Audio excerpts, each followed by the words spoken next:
इतिहास में कुछ कालखंड ऐसे होते हैं जो आने वाली सदियों की दिशा तय करते हैं। पिछले 12 वर्ष देश के आर्थिक इतिहास में ऐसा ही एक स्वर्णिम अध्याय लेकर आए हैं। अगर हम पिछले 12 वर्षों में आदरणीय प्रधानमंत्री श्री नरेंद्र मोदी जी के कार्यकाल को देखें और उसकी तुलना यूपीए सरकार से करें तो साफ पता चलता है कि देश की कमान जब मजबूत हाथों में आती है तो अर्थव्यवस्था कैसे उड़ान भरने लगती है।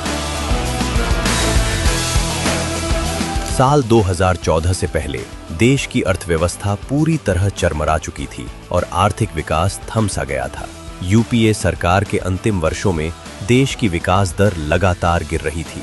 फाइनेंशियल ईयर 2012 से 13 में विकास दर गिरकर महज 4.5% रह गई और फाइनेंशियल ईयर 2013 से 14 में भी ये सिर्फ 4.7% पर ही रेंगती रही।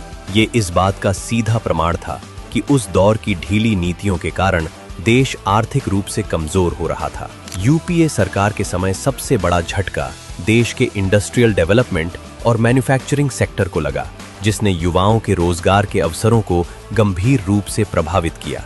आंकड़ों के आईने में देखें तो फाइनेंशियल ईयर 2012 से 13 में इंडस्ट्रियल ग्रोथ रेट घटकर सिर्फ 1.0% रह गई थी और फाइनेंशियल ईयर 2013 से 14 में ये और गिरकर महज 0.4% पर आ गई। इससे भी बदतर स्थिति मैन्युफैक्चरिंग सेक्टर की थी, जहां ग्रोथ रेट फाइनेंशियल ईयर 2013 से 14 में -0.7% थी, यानी उत्पादन बढ़ने के बजाय घटने लगा था।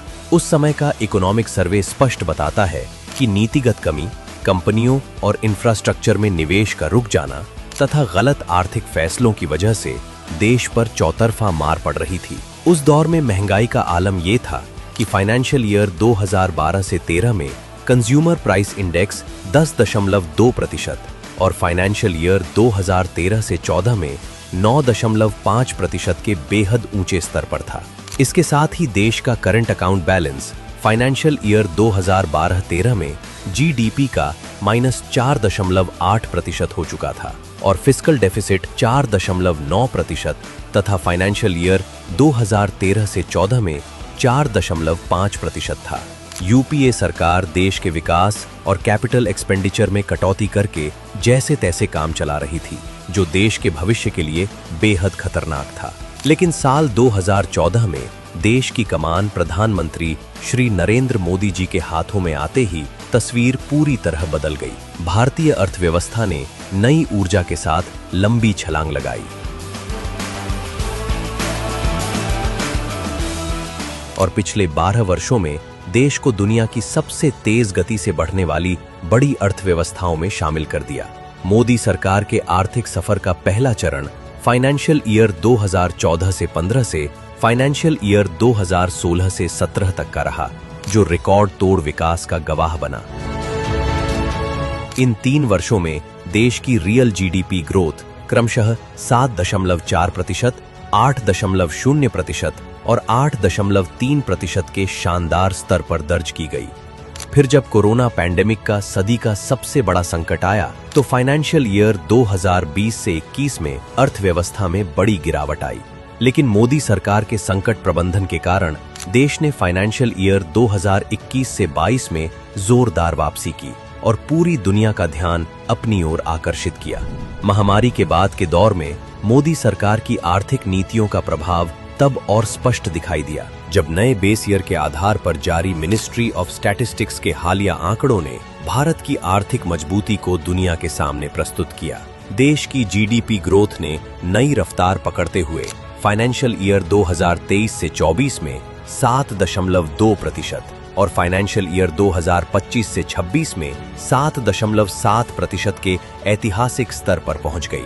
इस उल्लेखनीय बढ़त के पीछे सबसे बड़ा योगदान देश के सेकेंडरी और टेरिटरी सेक्टर यानी इंडस्ट्री और सर्विस सेक्टर का रहा।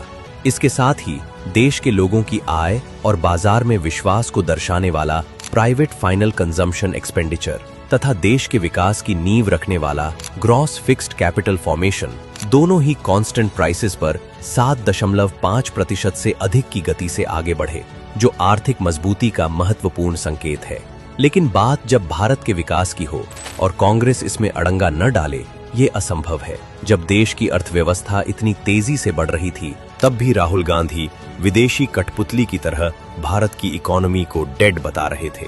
Everybody knows that the Indian economy is a dead economy. Everybody knows that the Indian economy is a dead economy. अगर हम हाल के समय की क्वार्टरली ग्रोथ रेट के आंकड़ों पर नजर डालें, तो देश की अर्थव्यवस्था लगातार मजबूती की ओर बढ़ती दिखाई देती है। 5 जून 2026 को जारी नवीनतम आधिकारिक आंकड़ों के अनुसार, जहां फाइनेंशियल ईयर 2024 से 25 की पहली तिमाही में ग्रोथ 7.5% थी, वहीं फाइनेंशियल ईयर 2025 से 26 की पहली तिमाही में ये 6.8% रही। लेकिन इसके बाद फाइनेंशियल ईयर 2025 से 26 की दूसरी तिमाही में विकास दर बढ़कर 8.3% पर पहुंच गई, जबकि पिछले वर्ष की दूसरी तिमाही में ये 6.6% थी।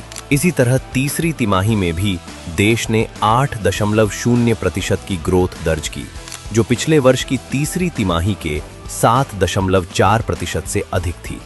चौथी तिमाही में भी विकास की गति बनी रही और भारत ने 7.8% की मजबूत ग्रोथ हासिल की, जो पिछले वर्ष की चौथी तिमाही के 7.0% के मुकाबले अधिक थी। ये पूरा आंकड़ा और देश की आर्थिक विकास यात्रा स्पष्ट रूप से दर्शाती है कि जहां एक ओर यूपीए सरकार के समय कमजोर नीतियां, ऊंची महंगाई, गिरता इंडस्ट्रियल प्रोडक्शन और बढ़ता हुआ फिस्कल डेफिसिट देश को पीछे धकेल रहा था, वहीं दूसरी ओर पिछले 12 वर्षों में भारत ने अनेक चुनौतियों को पार करते हुए आत्मनिर्भरता और तेज आर्थिक प्रगति का मार्ग अपनाया है। फाइनेंशियल ईयर 2024 से 25 के 7.1% के मुकाबले फाइनेंशियल ईयर 2025 से 26 में पूरे वर्ष की विकास दर का बढ़कर 7.7% हो जाना प्रधानमंत्री श्री नरेंद्र मोदी जी के मजबूत नेतृत्व, सटीक आर्थिक विजन और देश को दुनिया की महाशक्ति बनाने के अटूट संकल्प का जीता जागता परिणाम है। 2014 में भारत जहां फ्रेजाइल 5 का हिस्सा था, वहीं आज का नया भारत विश्व की 5वीं सबसे बड़ी अर्थव्यवस्था है। आज भारत आर्थिक कमजोरी के पुराने दौर को पीछे छोड़कर वैश्विक अर्थव्यवस्था में एक महत्वपूर्ण और भरोसेमंद शक्ति के रूप में अपनी पहचान मजबूत कर चुका है।